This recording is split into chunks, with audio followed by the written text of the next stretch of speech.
Good morning, everybody. Hope everyone's well. Welcome to the Football Diehards Saturday. It's called the Ask Me Anything live stream. We can do whatever the hell we want. It's not the season. We're not really doing lineup questions, although if you have some DFS questions or for the Super Bowl, happy to take them. Happy to see everybody here. Happy to see more coming in. It's Super Bowl weekend, people. How exciting is that? If you're not like, hello, Scott. Good to see you. So let me ask this. I'm not a fan of any teams. I hate them all equally. But as football, if you're a fan of a team, how do you feel about the Super Bowl when your team's not in it? Like I was thinking about what Christian McCaffrey said this week on Radio Row. They asked him if he was, who he wanted to win. He goes, "I want them both to lose. I don't care."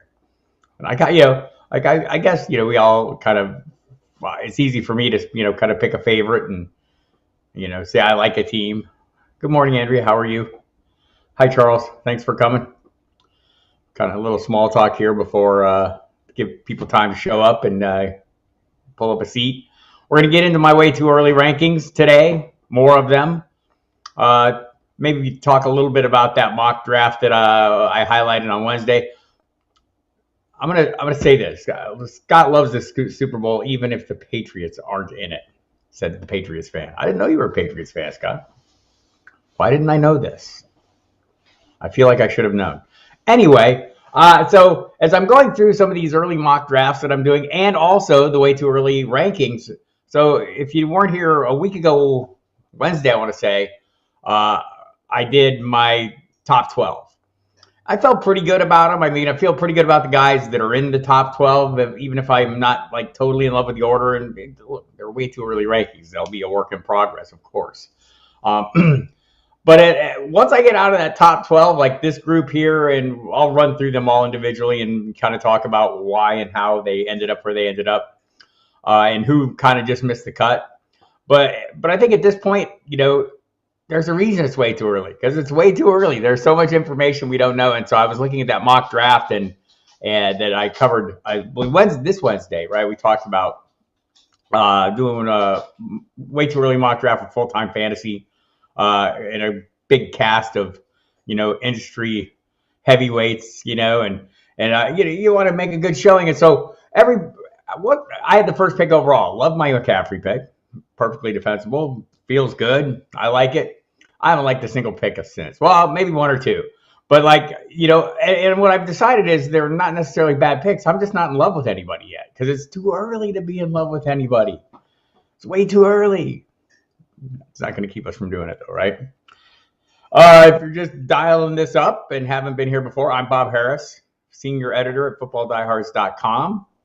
You also hear me on Sirius XM Fantasy Sports Radio. You'll hear me there tonight. We've been doing normally the afternoon. We're going to do a show tonight. Next week, we'll be back in the afternoon. Then I believe we'll go back into our off-season time spot on Saturday nights. So I'll keep you apprised of the schedule as I roll through these videos when you show up. But for right now, tonight, we'll be on 7 to 9. We'll have Jamie Calandro from Football Diehards will be on to talk a little DFS.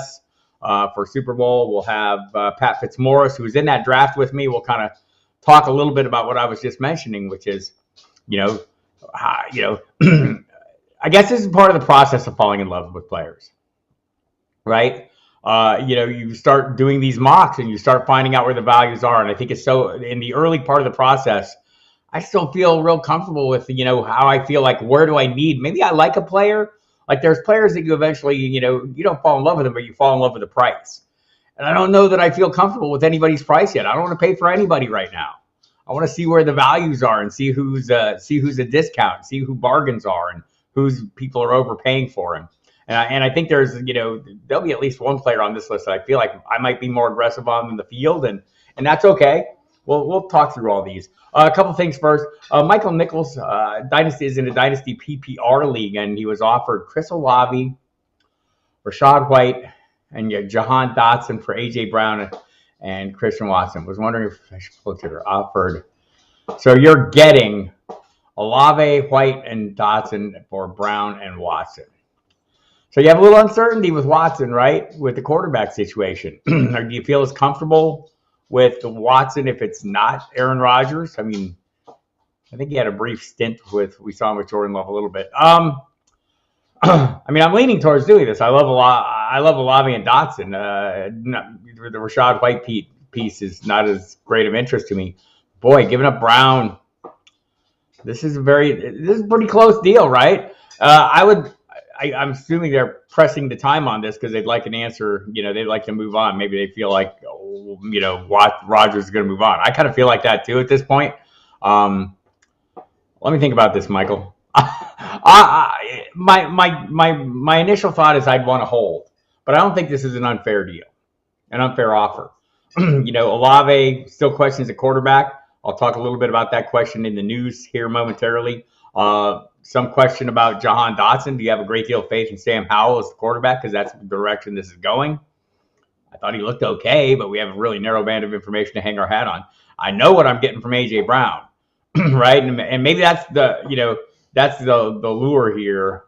I mean, I'd probably want to stick on I'd probably stick with A.J. Brown and the certainty there for now, and the upside of Christian Watson, who looks like he's going to be a phenomenal player going forward. I'm probably going to stick there as opposed to Olave. And I mean, I'm not trying to totally dismiss the Rashad White being included in the deal. I'm probably staying pat.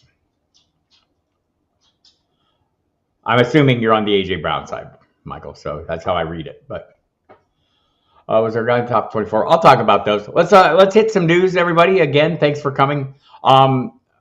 And if you're not familiar with the website, go to footballdiehards.com. Check it out. A lot of content there. John Lobb's running backs. Quarterbacks are already up. Does the rookie assessments. His rookie classes are in session. The Gridiron Scholar. So the quarterbacks are up on the site, and he will have running backs, I'm told, Monday or Tuesday.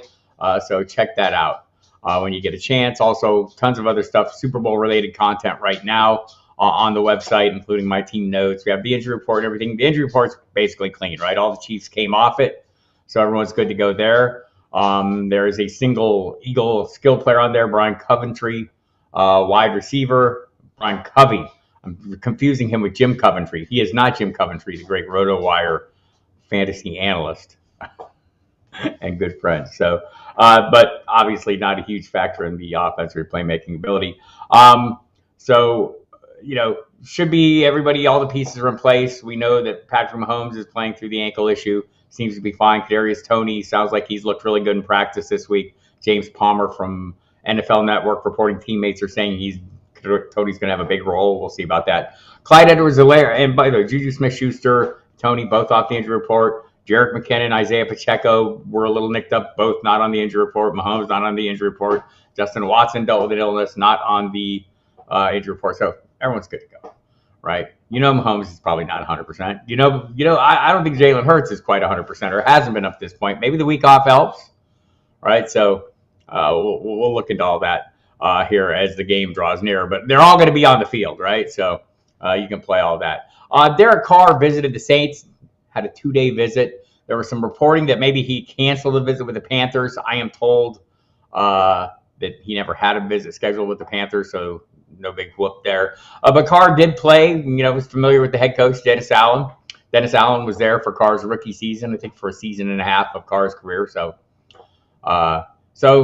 maybe something will happen. I don't know why Derek Carr would, not force the Raiders and the team he comes to some kind of tacit agreement with wouldn't force the Raiders to release him and not be forced to deal with his contract. Maybe he could get a little more from that team interested in him if they didn't have to trade for him. I don't know. Possible. And you're right, Scott. John does a phenomenal job on the college stuff. He does great work. So Packers Mike Murphy, the president of the team, talked this week at the Super Bowl, as did every single person on the face of the earth except me. I didn't go this year. It was great. Nice not going. We had a nice long many years of going. The COVID kind of put the kibosh on that and did not go back again this year. Maybe going forward we'll see if we get back to Radio Row. It's a good time, but man, it moves so fast. It drains a lot of energy. The Packers, though, the sooner they get Aaron Rodgers' decision, the better. If you missed it, Aaron Rodgers is on a darkness retreat. I don't know if you saw Jake Plummer on Twitter this week. you probably think that Aaron Rodgers is hanging out at Jake Plummer's mushroom farm for his darkness retreat. But Rodgers has said, everyone here involved has said that they'd kind of like to get something done before, something decided before free agency. I don't think we'll be left hanging long on this one. Josh Jacobs reiterated his desire to remain a Raider. Sounds like he'll get the franchise tag. We heard that from Tony Pauline from Pro Football Network last week. So makes perfect sense that he wants to remain a Raider. Does he want to remain on the franchise tag? Maybe. But if he is on the franchise tag, strikes me, it's a similar situation to this year. So if they give him a long-term deal, maybe they have an interest in, good morning, Albert, thanks for coming. If they sign him to a longer-term deal, maybe they have an interest in preserving him, right? In preserving their investment, maybe lightening his workload. If it's another one-year deal, last year he went into the season, without any future guarantees or anything. They didn't pick up his fifth-year option. And they ran the wheels off him. Maybe they do the same if they franchise him, get all they can out of him and move on. So maybe the best thing is for him to get franchised. T. Higgins hopes to remain a Bengal. I can get that. There have been reporting that that if he wants too much money, the Bengals will be consider trading him. I think they will. In a related note, Jamar Chase believes Joe Burrow wants to keep the talent around him and will set his contract up to allow that to happen. We'll see how that plays out for everybody. Sometimes hard to build around these huge restructured quarterbacks or extended quarterback deals. They get such a huge percentage. We saw how the Chiefs had to handle that, right? Move on from Tyreek Hill. And so we'll see what happens in Cincinnati. A lot going on, but expect Joe Burrow to get his extension this offseason. Jamal Williams wants to stay in Detroit, where we want him to stay, unless we like DeAndre Swift. And I don't even know if it matters. I've talked to 2 Lions reporters in the last week. Tim Twentyman from the team's official site and Dave Burkett from the Detroit Free Press. And, asked him, what's up with DeAndre Swift? And, I think Dave Burkett basically said, the health was the issue last year. But, man, Jamal Williams, 260-plus carries. That's a hell of a workload, right? And then by the end of the season, when DeAndre Swift was healthy again, seems like it was a 3-way split. Justin Jackson got in the mix. So anyway, if you look at my way too early rankings, 13 through 24, if you missed the previous week, he's not in the top 12, and DeAndre Swift not in this group either. So I don't know that should be a huge surprise. I just don't have a lot of trust in him, and I think I'm not alone in that. So where are you guys at, DeAndre Swift? We'll discuss. The awards thing went out, right? Oh, by the way, Adam Thielen going to have to rework his contract to remain a Viking, and he knows it. So we'll see if it happens, right? Wouldn't mind seeing some other pieces rise up there, younger, faster. I don't know. Patrick Mahomes, the NFL MVP, totally understandable. I don't think anyone should be surprised by that. Just beat Drew Brees' previous mark of total yards. What 5,614, mostly through the air. He set a new career high with 5,250 yards, led the NFL in touchdowns with 41. So great season, and even greater when you consider what I just mentioned. Tyreek Hill moves on. They allow that, they cobbled together a group of receivers. And I thought something Marcus Grant said, our friend from NFL Network, a couple weeks ago on Twitter was true. It's like when you go to the refrigerator and there's not enough ingredients to really make a meal, but you can pull a bunch of things off the shelf and cobble something together. That's what the Chiefs have done. Geno Smith named the comeback player of the year. I think that's reasonable. We tried to write him off. He did not write back. Great season for Geno Smith. Threw for 4,282 yards, 30 touchdowns. Led the league with a 69.8 completion percentage. Now we'll see if the Seahawks re-sign him. I think they will. Brian Dable named the coach of the year. I thought it was a great job. My Sirius co-host who covers the Jaguars by day, Mike Dempsey, believes Doug Peterson probably earned that award. So we'll see. I thought Brian Dable did a great job, and I'm on board with this. Garrett Wilson and Sauce Gardner, by the way. Do you think the Jets had a good draft? Forget about Breece Hall, who we all love, and by the way, we'll talk about him in my way too early rankings here. But Garrett Wilson, Offensive Rookie of the Year, Sauce Gardner, Defensive Rookie of the Year. Great job by both of them. Great job by Garrett Wilson, considering the quarterback situations there. I talked to Rich Cimini from ESPN last night, who thinks the Zach Wilson era is over. A big article by Rich Cimini on ESPN, if you want to go check it out. Kind of runs through the entire litany of the history of the Zach Wilson situation, from who wanted him on the roster to how it all fell apart and why. Great work by Rich. Nick Bosa, Defensive Player of the Year. Justin Jefferson, the Minnesota Vikings 2022 NFL Offensive Player of the Year. Fantastic season, 128 catches, 1,809 receiving yards, had 8 touchdowns and a rushing score. Fantastic. 10 games with at least 100 yards receiving, 5 with at least 145 yards. Remarkable season. Although I think those of us who love him from a fantasy perspective, there was a kind of a slowdown at the end of the year when it mattered most. Not that we're going to throw him dismissive of his overall accomplishments. Great season by all those guys. So have no complaints with any of those awards. I thought they all seemed like, and by the way, the trainer who got on the field the quickest and revived Damar Hamlin got 1 vote for MVP from Susie Colbert of ESPN. So thought that was cool. All right, so what else do we got going here news-wise? I think that's it. I think we're ready to go dive into the rankings. Again, if you like what you're seeing here, hit the like button, hit the subscribe button. If you're not subscribed, hit the notification bell so you're apprised. I'm here every Wednesday and Saturday. I'm guessing we'll do for sure Saturdays in the off season, and who knows, might still do Wednesdays. This coming Wednesday, this week, the 15th of February, we're going to do a mock draft. You're going to do a mock draft, and I'm going to sit here and analyze it while it happens in real time. If you don't have a sleeper account, get a sleeper account. We're going to send an email out to our subscribers of the website. They'll get first chance to get in, and then we'll put the link out on Twitter, and we'd love to have you come jump in if there are openings and take part in a way too early mock of your own, and see if you feel like I feel. And so watch for that. Watch my Twitter feed. Watch the @FFDiehards Twitter feed for more on that in the coming days. Probably on Tuesday we'll put the link out, and it'll be on Sleeper. So and we'll be doing these throughout the off season. So this is not just a one-off. This will be an ongoing occurrence. So if you want to get in on these over the course of the off season, it's a ton of fun. They go really quick. We put a minute timer on it, so we usually get through the entire draft. Just looking at some news notifications and making sure. When the notifications are about George Kittle's Calvin and Hobbes tattoo, it's a slow news day. So be ready for that mock draft. This coming Wednesday will be our first one. I'll watch. You guys will draft. I will comment. We'll see if we make sure we have enough people. I might be taking part in it. Maybe Emma will. But either way, we'll get you all set up in advance, set out the links and everything so you can get in on it if you're a subscriber to the site. If you're not a subscriber to the site and it's not filled, we'll put this out on Twitter so you can get on it as well. So watch that.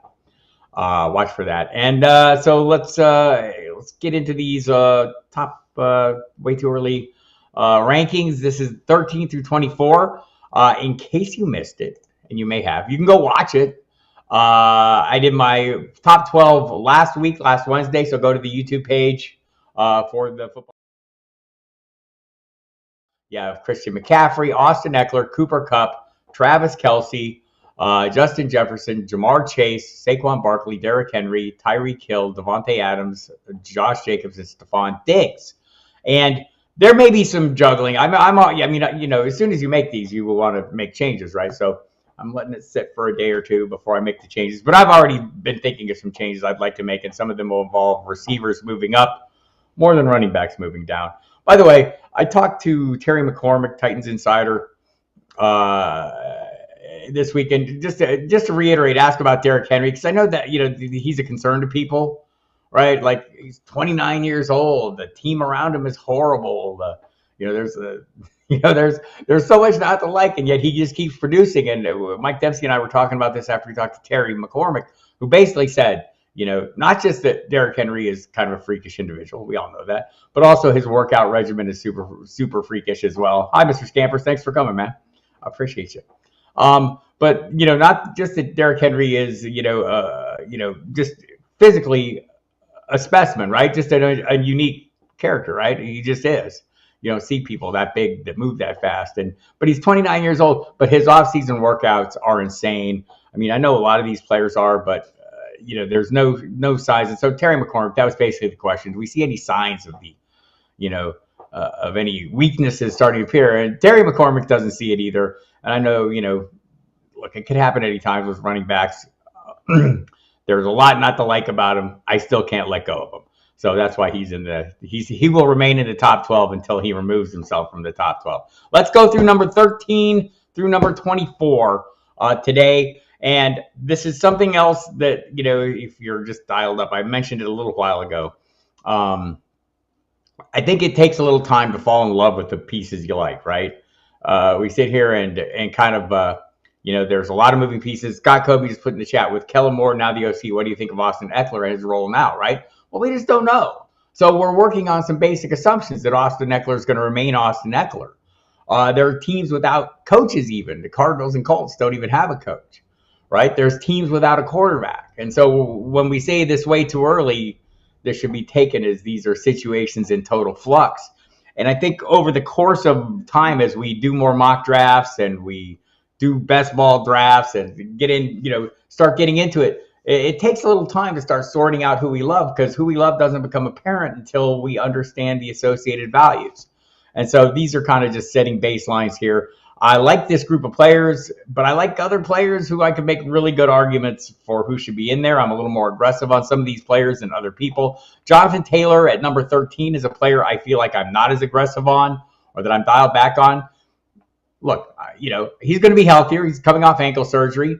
Is his offensive line going to be better? Is his quarterback situation going to be better? Is he going to still have that big playability? We saw it early last year. We didn't see it much after he got beat up. I think ranking him here for me is more of a volume play, which I think you're going to hear about a lot of these running backs in this group, right? Is I'm chasing the volume, anticipated volume, and so as I look here at number 13 and number 17, you could easily interchange them based on what we've seen most recently. I'm trying to take a broader view with Jonathan Taylor, and also if you go to Fantasy Pros and check out their consensus rankings right now, I want to say Jonathan Taylor they're way higher. The consensus is way higher than I am. His current consensus ranking is running back 3. So it's a little rich for my blood. And I think that's part of the process here, is resolving to yourself to the notion, I'm not going to have a lot of shares of that guy at this price, right? Because look, you don't have to like a player at the same price everyone else likes him. You're going to have to find some other pieces. But I end up often seasons not having a lot of shares of a certain player because I didn't like the price. It doesn't always work out for me, right? Last year, I didn't like Saquon Barkley at the price he was going. He proved me wrong. And I'm hoping Jonathan Taylor proves us all wrong. It has a huge rebound season. CeeDee Lamb, the arguments are pretty obvious. Yes, new offensive coordinator there. And by the way, Scott, just to put a finer point on your question, I think Kellen Moore is going to make great use of Austin Eckler like he did with Tony Pollard, except I don't feel like the Chargers view Eckler's role is as limited as the Cowboys, who basically came out and said they feel like, if they give Pollard more than 30 snaps, they're not getting the most out of him, right? So they feel like he was most effective. Clearly, that's not the case, or hasn't been the case with Austin Eckler. So I don't think it's materially of changes what the role is. What might change is Kellen Moore mentioned, the development of Joshua Kelly. It's easy to forget that Isaiah Spiller's there because he didn't make us remember him last year, but he was like a top 3. You remember the pre-draft rankings last year. It was almost unanimously Isaiah Spiller, the third back on the list, behind Kenneth Walker, who you see here, and Breece Hall, who you also see here. So, I don't know if either of those guys are going to develop into anything, but even if they do, I think we saw in Dallas that 2 backs can be pretty productive. Tony Pollard, even though they limited him, pretty much top 10 back, and Zeke ended up being a running back 2, borderline running back 3 kind of guy. So I think it'll be okay. I think the role will be okay. Jonathan Taylor, though, we mentioned. So let's get into CeeDee Lamb. Obvious numbers here. It's hard to overlook. Led the Cowboys in targets, receptions, receiving yards, touchdown catches, career marks in all of them. Finished 4th in the league in targets, 5th in receptions, 6th in yards, tied for 6th in touchdown catches. Played a big chunk of the season without Dak Prescott. So, I think there's reason to believe he could be better. Last year, a lot of people were drafting him higher. I remember him going well in the top 10. As the preseason went on, as we got later in the draft season, wasn't unusual to see CeeDee Lamb go inside the top in the first round, more likely the second round, which is where I expect to see him this year. Nick Chubb coming off another huge season, right? I mean, it's just so consistent. Third in the NFL in rushing behind Josh Jacobs and Derrick Henry, 1,525 yards. Fourth best in franchise history, by the way. He and Jim Brown are the only Browns to ever have more than 1,500 yards in a season. 2022, Chubb was fairly consistent in his rushing, but the fantasy production was a little bit up and down. Remember, this year there is going to be almost certainly no Kareem Hunt in the mix, so that'll be helpful. They do have other backs on the roster, but just thought he was great. Finished second in the NFL with 11 games of more than 100 yards from scrimmage. Had 50 or more scrimmage yards in all 17 games. There were seemed like some games where he had some injury issues that, never kept him off the field, but maybe were limiting factors. Thought he did a great job. Here, and also, just comparing it again with the Fantasy Pros ADP or early consensus rankings, he's running back 8 there. That's right about where I have him right now on my list as well. So seems pretty reasonable there. Amon-Ra St. Brown, I feel like I'm way too in front of him. Jameson Williams is there. He's going to be a limiting factor to some degree, but is he? I mean, really? I don't know that he really is. I want to say the Fantasy Pros have him down at the tail end of this group, the expert consensus rankings there. I've seen others who are more aggressive. I've been really aggressive in trying to draft him. In the 2 or way too early drafts I've been in, one in which I took him, one in which he was taken in the same spot, but it was 13th. He's gone the first pick of the second round, and the 2 mock drafts I've been in. And I think that is a defensible play. Even if you think, Jameson Williams is going to come in and set the world on fire, I think St. Brown's role is pretty well established. In his first year, set the Lions franchise record for the most catches by a rookie. Last year, he matched the NFL record for most catches by any player through 2 seasons. Finished 7th in the league in catches, 106, 11th in yards, 1,161. Youngest Lion ever with a 1,000-yard season. 10 straight games with 55 receiving yards. That's a league high. Finished highly graded in Pro Football Focus. Wide receivers with at least 90 targets in 2022. He's tied for 6th in yards after catch, 5.1 yards after catch. Tied for 8th in yards per route run. Tied for 4th or holds 4th in first downs, 68 times he scored a first down. 4th in percentage of targets, cut 76% of his targets. Man, I think this guy has locked himself in for me. And he's the new Keenan Allen. And I agree with Scott. Scott thinks and I think this is the case with a lot of players, right? Like, you can make the argument like AJ Brown had a great season. We'll talk about him in a moment, but also Devontae Smith had a great season, right? I think we could see 2 receivers, and we saw when both Mike Williams and Keenan Allen were on the field for the Chargers last year. Justin Herbert had his best games, right? And that team was on point, and both those guys were highly productive. So I'm with Scott. I think Jameson Williams could actually help St. Brown with taking the top off defenses. DJ Chark did that a little bit. And we'll see if DJ Chark sticks around. Josh Reynolds can do that a little bit as well. So I like Amon-Ra St. Brown. Again, I mentioned earlier I talked to 2 Lions beat writers or 2 people who cover them on a daily basis. They would not disagree with my assessment of Amon-Ra St. Brown's role being pretty well locked in. So I like that role. Kenneth Walker, look, and again, as I sit here and I think about these things, I mean, he could be at the top of this. He could possibly break into the first round. I think there will be drafts where he probably does. I don't know that I'll be drafting him there. Look, played behind a lousy offensive line. Remember, they had 3 new starters, including a pair of rookie tackles in Seattle. They struggled to block at times. Still, Seattle finished in the top 10 in the NFL in yards per carry, and a lot of that was due to Walker, right? Moved into the starting lineup in week 6. He became one of the top playmakers, huge home run hitter. Came close to 100 yards in his first start. Then he had 167 yards against the Chargers, who were lousy against the run, but he showed off that home run hitting ability with a 74-yard touchdown run. So had a slump.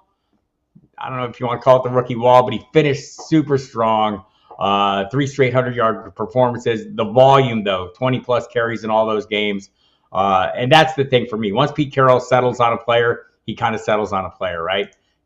if he thinks if he's locked in on Kenneth Walker, and so given the anticipated volume that comes from being Pete Carroll's guy, and the home run hitting ability, I might be a little low on Walker. Might be a little low. Every time I look at Jonathan Taylor, that number 13 spot, I think, should he really be there? Travis Etienne, another guy that's more of a volume play. And I think the thing that surprised me, he took over as a starter as well in week 6. James Robinson moved on. Robinson had some good games, one of them against the Chargers. But Etienne ran for 1,125 yards, had 5 touchdowns, had 220 carries, 5.2 yards per carry, caught 35 passes. I think we're expecting more from him as a receiver. Maybe the expectation was set when he was drafted that, in the previous regime, kind of basically said he was going to be an all-purpose weapon, right? They line up at receiver a lot. We expected him to have more of a receiving role. He's just never had that.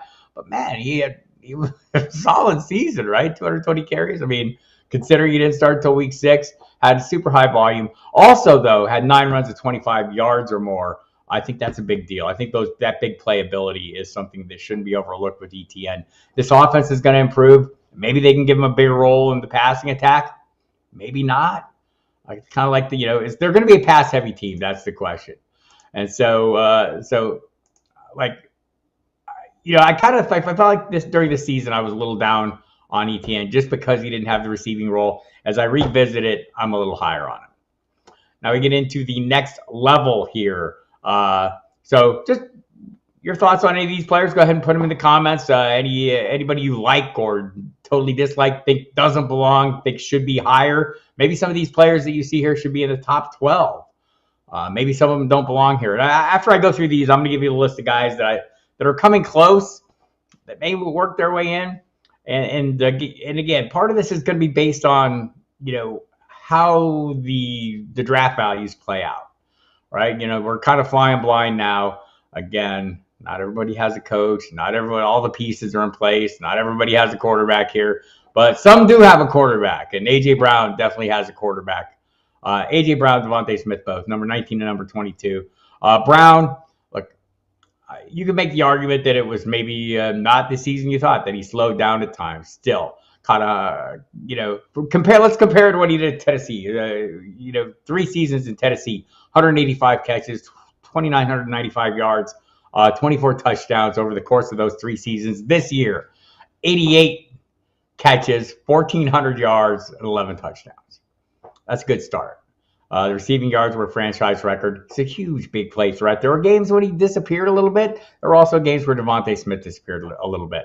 I'm fine with this. I want to say the fantasy pros, the early drafts I've been in, he's gone earlier than this, or at least close to earlier. I want to say, let's see, in the first draft, the mock draft Monday, our first mock draft Monday, he went with the 14th pick overall, so a little higher than this. And in the full-time fantasy mock draft that I covered here last Wednesday, you can watch that video.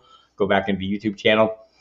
He went in the first round. He was pick number 9 overall. So obviously, some people view him as a little bit more, and maybe you could say this that his role will expand a little bit as he gets more comfortable with the offense. I felt like he looked pretty damn comfortable as was. Came out of the gates running hard. Next up on my list, at number 20, Najee Harris. Yes, I have a problem with this one. And, I was talking about this on the radio and just some of my concerns about him. And I had people on Twitter saying, one of the big concerns is the Steelers offense just didn't score as much as I'd like, right?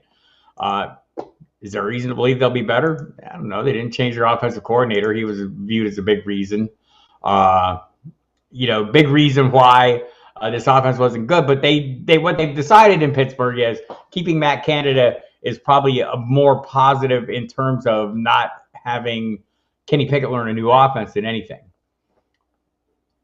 As the rookie, Harris came out and established himself as a workhorse. Had 307 carries, another 70 catches. I mean, tons of touches. He's had a slow start though this last season, right? Sprained his foot. We didn't know about it, until the season, but he played all the games.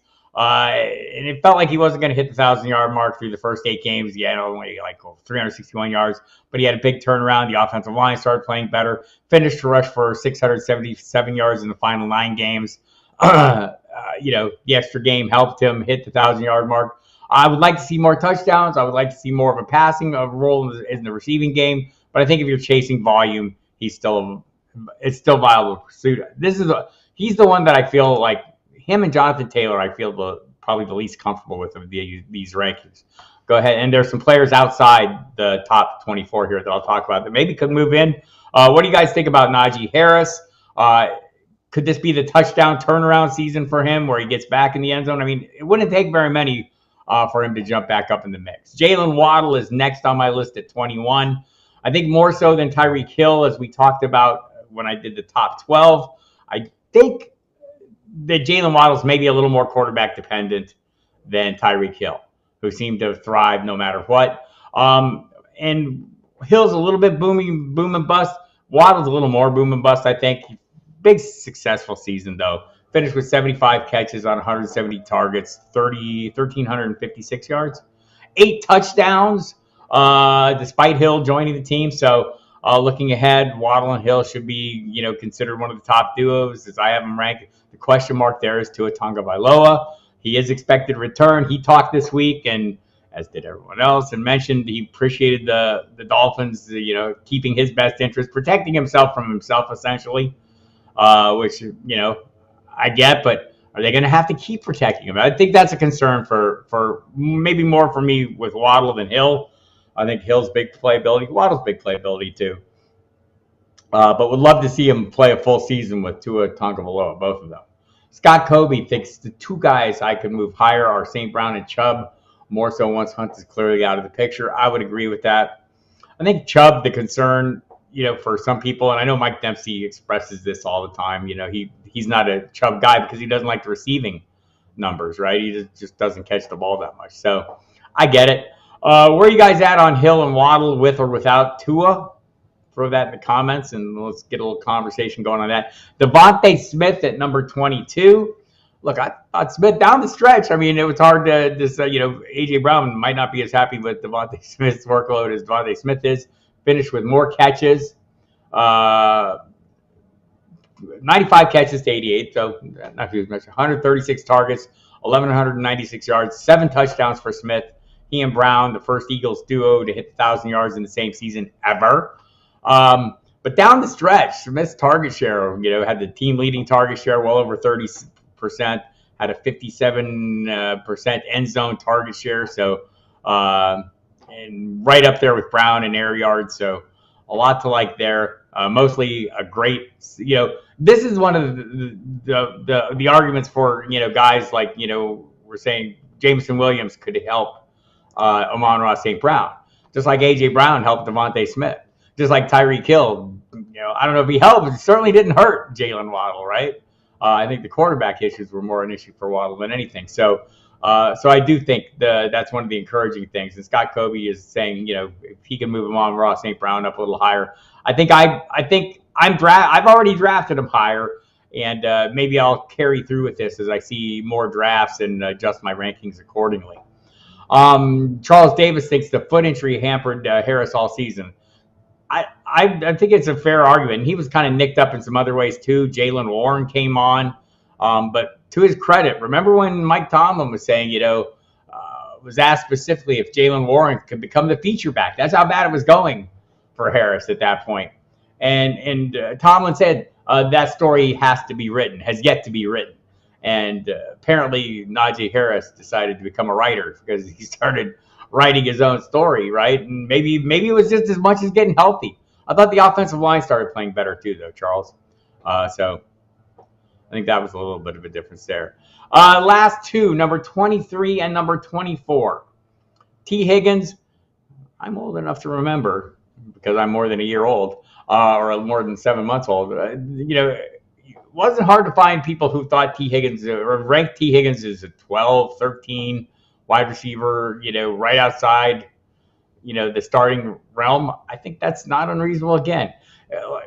The problem I thought for Higgins this year was when Jamar Chase came back from the injury. It seemed like defenses, and I discussed this a little bit when we covered the top 12, where Jamar Chase is. But Chase, they kind of adjusted their usage of Chase and didn't just use him as a deep threat or a big play threat. They used him as more of an underneath threat, and he just started dominating the targets.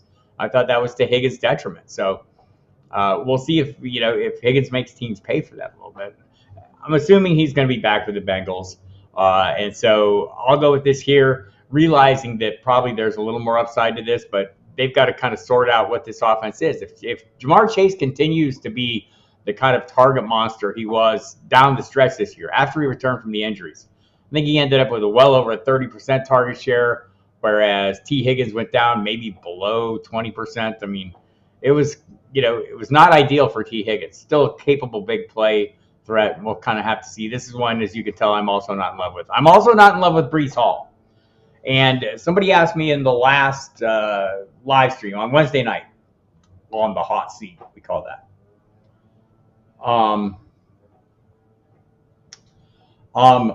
How comfortable, how much do I take into account players coming off injury? Well, I do take it into account. And so Breece Hall here is almost like a ceremony. I feel like this is a reward for the narrow band of greatness we saw and what our expectations would be going forward, right? Because he was phenomenal. I talked again to Rich Cimini from ESPN last night and asked him where Breece Hall is at in his recovery from the torn ACL.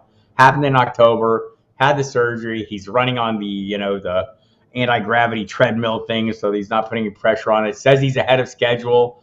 But, I mean, last year we were hearing similar things about J.K. Dobbins and Gus Edwards, one of whom, I think Dobbins had the clean tear, I want to say. But either way, none of them was really totally ready for the start of the season. So this is a contingent. But pretending Breece Hall wasn't fantastic, right? By the way, Higgins coming off had second straight 1,000-yard season. So I want to say that, I was kind of selling him short, saying, oh, it slowed down the stretch. Well, he did. Still had a 1,000-yard season. So hope you could hear the yard guys. So great, so I don't want to understate what Higgins can do any more than I want to overstate. But Breece Hall, I don't think you could overstate what he was doing, right? It was phenomenal. Once he really got rolling, through the team's first 7 games, Hall had accounted for 29% of their offensive production. That's the 10th highest percentage of the league. Remember, he didn't start the first 3 games. The first 3 games, he had 112 yards on 21 carries, no touchdowns. And it wasn't until week 4 and 5 that he really got rolling, and then he really got rolling, right? So ended up during the 4-game winning streak that he had from that point on before he was injured, his production went up to 38% of the offense, 33% of the touchdowns. So, so played in only 7 games, still led the team in rushing with 463 yards. A lot to like there, but a lot to be concerned about. And so that brings up, who are the guys that got kind of left off the list, right? That maybe they deserve to be in it. So I think Joe Mixon was right there for me. Still a pretty solid season for him in Cincinnati. A lot of it based on one really, really good game. Ramondre Stevenson probably deserves to be in this conversation. Tony Pollard, Mark Andrews, Javonte Williams, DeAndre Swift, TJ Hawkinson, Dalvin Cook, Garrett Wilson, Chris Godwin, DK Metcalf, Aaron Jones, Deebo Samuel. Any of those that I list off, any of those that you feel like deserve to be in this tier and not left out of that tier? I think that's the hardest thing for me right now is more of omitting players, leaving players out, excluding players that I want to fit in. We always joke about it on the Football Diehards radio program. Dempsey will say, oh, give me your top 5 guys of this thing. And somehow I always manage to make it 12 or 10 or something more than what the requested number. Because, man, it's just so hard. Emil Cadlick and I joke about this every year when we start working on the rankings. How do we get these 15 guys in our top 10? Got the lawnmower man working there. Thank you. So, this is always a difficult process. We get it dialed in. This is my first whack at the way too early top 24. Let me run them down for you just in general. Uh, uh, Got to get the yard guys timed out a little better, I think. Christian McCaffrey, number 1. Austin Eckler, number 2. Cooper Kupp, number 3. Travis Kelce, number 4. Justin Jefferson, number 5. Jamar Chase, 6. 7. Saquon Barkley.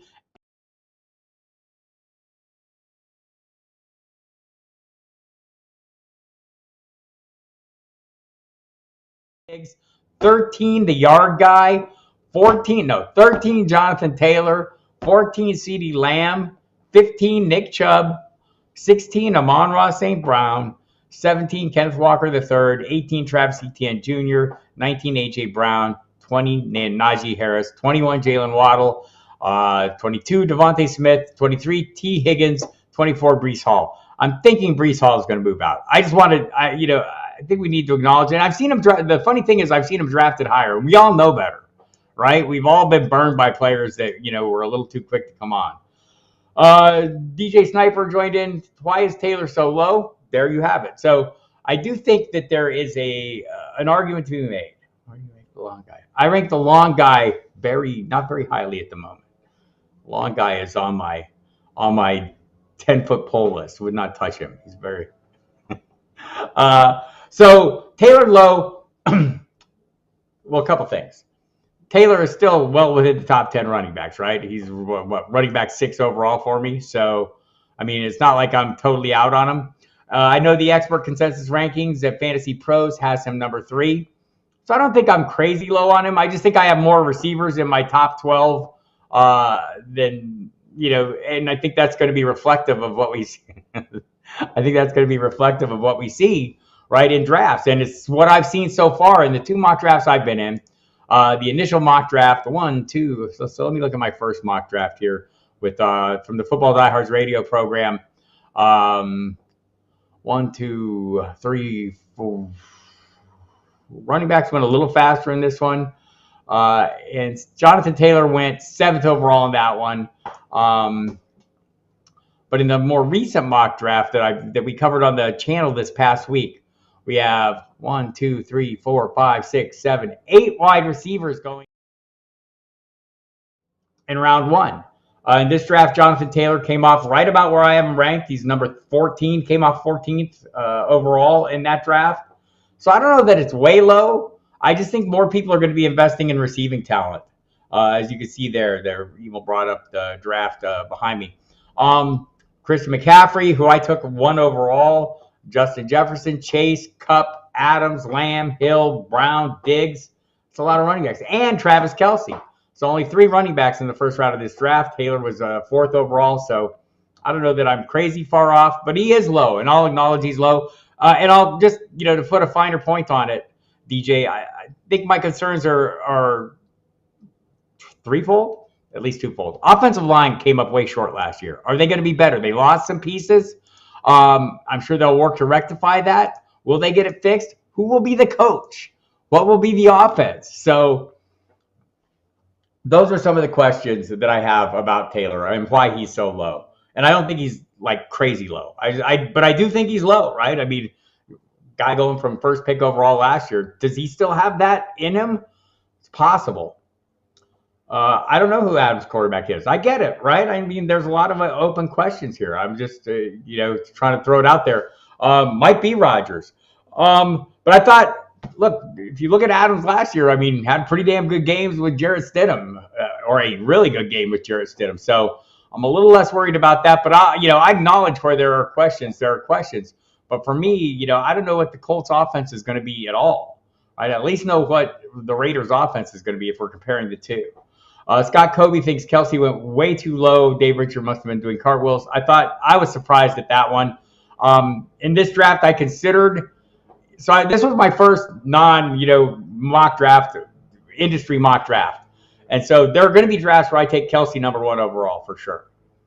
I'm just going to do it. There's going to be some percentage of drafts, but it wasn't going to be this draft. And so once I missed out on him, it was like waiting to see where he goes in the first round. I thought that was really low too, number 11th. I don't think you'll see him go that low in most drafts. DJ, do I think it's going to be Rodgers? I do think it's going to be Rodgers. Adam Hill from the Las Vegas Review-Journal talked about this with us on the Football Diehards radio program over the weekend. He reminded us that last year they legit wanted to get Tom Brady before the final decision, that he would remain a Buccaneer, or when they thought they could get him, they wanted to get him heading into his time. And after that, the choices were Rodgers and then Jimmy Garoppolo. So Adam Hill thinks it's going to go down to this year, Rodgers and then Garoppolo. As I mentioned, I talked to Rich Cimini, who covers the Jets for ESPN. He thinks Rodgers will be the guy they target too. So then you go back to the AP report thinking that basically said that sources in Rodgers' management team say he's more interested in the Raiders than the Jets, even with Nathaniel Hackett there. So look, we're all kind of trying to sort through all these mixed messages and read the tea leaves, etc. So that's kind of the direction I'm going with it. I think Rodgers is good. Definitely the top two targets for those teams, that's for sure. I don't think Carr is Jets bound. I think he's Saints bound at the moment. The 2-day visit kind of, is telling, I think. We'll see. But yeah, just to get DJ to acknowledge, I mean, there's a bunch of these rankings I don't feel comfortable with because they're way too early. And there's a lot of things we don't know. And so we're projecting things that maybe we experienced or maybe we saw. You're trying to draw a little bit from the drafts you've been in to see what other people think about them. Because part of where you rank players or how you draft players is, where you can get them, right? I mean, I always want to get everyone at the cheapest possible price. So I think ideally I would feel comfortable paying this price for Jonathan Taylor. There may come a point where I have to decide, wow, if I want Jonathan Taylor, I have to pay more. But I'm going to need more evidence that he's back on the rise, right? That he is, and I think the big concern for me was the offensive line play was so poor. But we've seen offensive lines turn around quickly, right? We saw the Chargers do it in a year once. We've seen a number of teams. Cincinnati greatly improved their offensive line. So my lean on the Super Bowl winner, I haven't made my final pick, by the way. I'm leaning Eagles because I think they're the better team. I think Andy Reid with a week off and Patrick Mahomes can even things up pretty quick. So I think that 1.5 point spread is pretty reasonable. If you want to tune in tonight to the Football Diehards on the radio, it's 7 to 9 p.m. Don't want you to miss it. We're going to have Pat Fitzmaurice, who was in this mock draft with me that we just showed a few moments ago. We'll kind of kick around. And I think Pat feels the same as I did. I was chatting with him a little bit, when I was lining him up for this show. And we were both saying, man, there's some of these picks that I just don't feel great about. Right? And I don't feel great about almost any pick I made. Don't feel great about any pick I made other than Christian McCaffrey, right? So, I mean, even the receivers that I grabbed, after that, I mean, I just, and it's not like I didn't walk myself through this, but like Amari Cooper, I talked about this on Wednesday, I just didn't feel great about it. Probably would have preferred Deebo Samuel in hindsight. Maybe should have taken a running back, but I was really, trying to push the narrative that how I want to approach leagues this year, with going more receiver heavy and maybe dialing back on the backs. I still think I got two great backs for my first two backs. I think my first three backs are great.